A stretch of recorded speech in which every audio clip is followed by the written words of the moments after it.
In this video, we're going to cover built-in functions including Siri, notifications, control panel.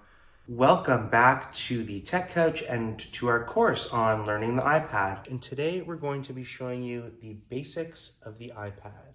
In our last video, we took a look at everything apps, and if you haven't seen that, definitely going to want to take a look so you could get the rundown. Now, the other aspect to this, beyond the simple gestures and the apps, which are what you're doing everything with, there's a few more features that are really key, some built-in functions, and I want to show you the basic ones. The first one is the notification center. So that's a swipe down from the middle top. It's going to tell you the most recent notifications. Those might be messages, emails. You can control that in the settings. We'll do a whole other video on that, and we'll post that up here when it's ready in the description below. But that's really a whole huge topic of how to control your notifications. You got the music right in there, so you can start it and stop it. It's a great feature. You also have the control panel. Again, we'll do a whole video on this. You can add more things to this, but this has everything from, your main controls of turning on Wi-Fi and airplane mode, Bluetooth, to controlling your music and airplaying it to a device, your brightness and your volume, your smart lights or whatever smart tech you have. There's a flashlight feature on here. So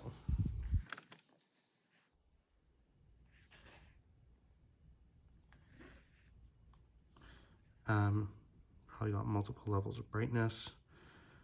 And there's a whole bunch, and it's a great feature. You're going to be jumping into that all the time. You might be watching a video on here and you just jump into this to switch it to your Apple TV. So you just mirror it to your Apple TV, or you might jump into here just to turn the lights off or turn it to do not disturb mode. So that's a pretty great feature. Just to take a second to talk about the ecosystem. So once you're in Apple, you're part of an ecosystem, and that means all the devices work together really well. So it's not a feature of this device per se, but one thing that it does is it fits in with the ecosystem, makes all those other devices better so that you could just flip anything right to your Apple TV, or you could pull up a remote for your Apple TV, and now you're controlling it on your iPad in the middle of whatever else you were doing. So that's just really nifty that you can interface with the rest of the ecosystem through all these built-in things, whether it's using Siri to turn off the table lights. Okay. Turn on the table lights.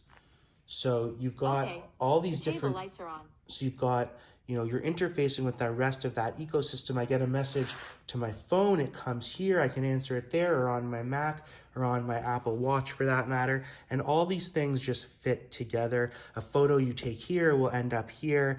And even when you start typing a message on here, it might even just pop up and let you continue it midway through there. So the ecosystem is a huge part of the built-in functionality. And just another thing worth mentioning is the subscription services. So whether that is, Apple Music, where you have to pay a monthly fee, but you get access to the entire system, and you can, tell Siri to play anything. You can play any song here, playlists, all sorts of things. Apple News, Apple TV, all these different subscription services. We'll do a whole video on those packages. There's some new packages coming out, but that's a really great part of this. And then the final part of the basic functionality, I've already referred to it a few times, is Siri. So the two ways to control that on this device are through holding this down.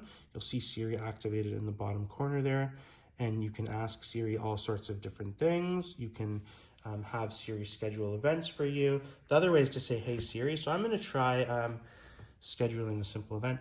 Hey Siri, schedule breakfast at 9 a.m. I scheduled your appointment for tomorrow from 9 a.m. Hey Siri, who's the President of the United States? Donald Trump is the President of the United States. What's the forecast for tomorrow? Some bad weather coming up tomorrow. Down. Schedule lunch Saturday at 12. You already have another appointment about Shul at 9 a.m. I scheduled your appointment for Saturday from 12 p.m. So another thing, I guess Siri can do a whole lot of things, but one thing you can do is, what can you do, Siri? I'm here to help. Get to know Siri at apple.com. So, oops. So that you can actually edit the text there and change your thing. But Siri, has a whole list of features. It used to be built right in, but you could tell Siri to make a call, send a message, what's the weather, play music, find your devices, turn on and off lights. And with this Shortcuts app, you can even do a whole lot more because you could program these very specific workflows and then you can have Siri carry them out. That's a whole other topic, but I'm sure at some point that will be there. There are many shortcuts that you can download already that are, ready to do good stuff for you.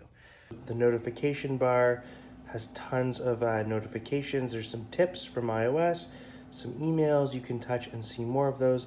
Each of these has some different options. Like you can jump right into view to manage. Sometimes you can hold them for some more options like a quick reply or archive. It's not what I wanted. So those are emails. Right now, I'm going to show less. I'd actually like to just, clear all my emails, clear all the notifications, and they're all done. Those are the basics of how you use this device. There's a ton to it. Every aspect of it has many, many layers. You just look at all those settings, tons of settings down there. This is just the settings app, and each of these has, multiple things you can go into. So tons here. And the beautiful part about it is that it's really easy to get started. It's really easy to use this thing. It's really easy to get into the apps that you want and do some really powerful things, whether that's send pictures, carry on text messages, have FaceTimes, join Zoom calls. It's just really easy to use. And the downside, of course, is that you got to pay for it. It's premium. And it's all in that design. So beyond this, we're just going to go into a whole other series of advanced features about, talking some of the built-in advanced features, multitasking, accessibility, security. Then we'll talk about just a whole bunch of features of iOS 14 that apply to iPads and phones and everything. And then we'll do a little bit on the productivity because this is, especially the iPad Pro, is meant for productivity.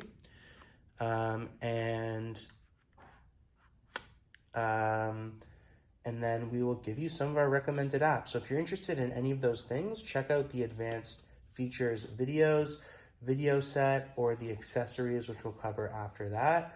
But in the meantime, thanks for joining us on the Tech Couch, and take it easy.